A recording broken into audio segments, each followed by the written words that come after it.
Assalamualaikum warahmatullahi wabarakatuh. Bagaimana kabar kalian hari ini adik-adik? Semoga sehat selalu ya, sehingga kita bisa beraktivitas dengan leluasa, beribadah, dan bisa membantu orang tua kita. Hari ini saya ada di dapur. Sesuai dengan tema kita pada hari ini, kita akan belajar tentang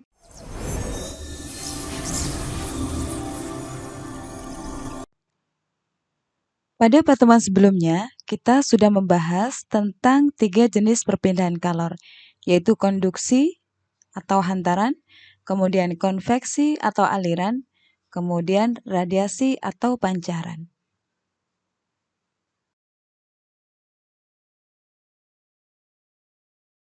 Dari proses perpindahan kalor tadi bisa juga berdampak kepada perubahan wujud zat. Kita lihat di sini ada 3 wujud zat, yaitu padat, cair, dan gas. Kita lihat anak panahnya.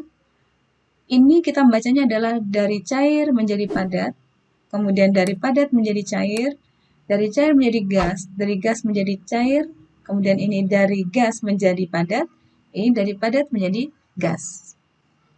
Kita lihat, kalau dari cair menjadi padat namanya membeku.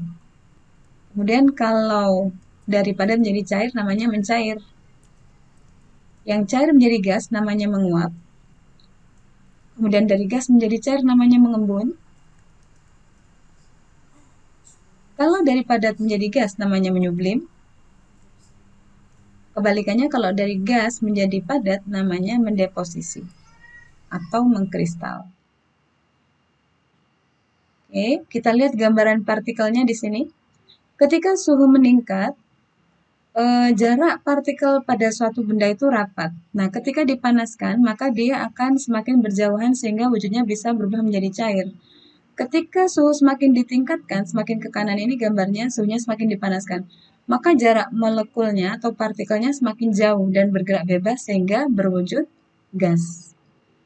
Jadi, dengan pemberian kepanasan itu akan bisa merubah wujud zat dari padat menjadi cair bahkan menjadi gas.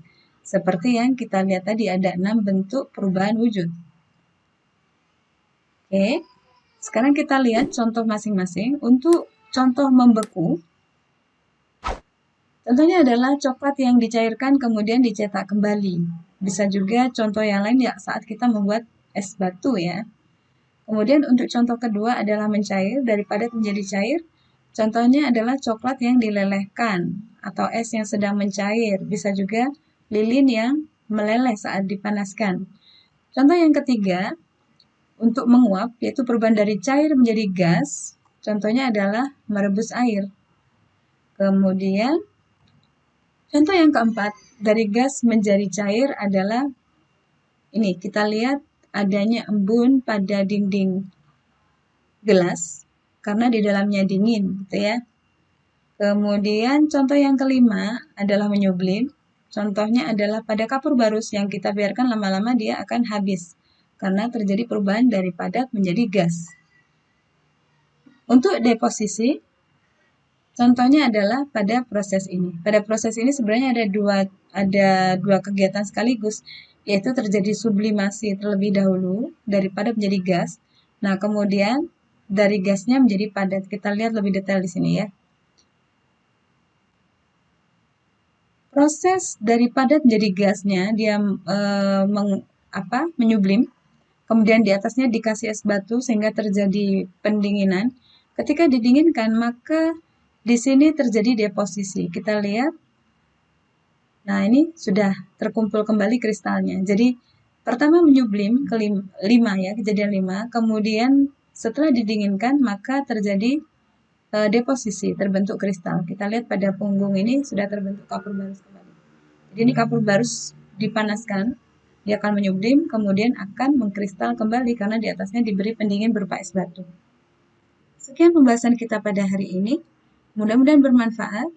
Jumpa lagi pada pertemuan selanjutnya insya Allah. Bagi kalian yang belum subscribe, silakan subscribe dulu untuk mendapatkan pemberitahuan lebih lanjut video yang Ibu buat. Sehingga kalian bisa belajar secara mandiri. Oke, jumpa lagi. Assalamualaikum warahmatullahi wabarakatuh.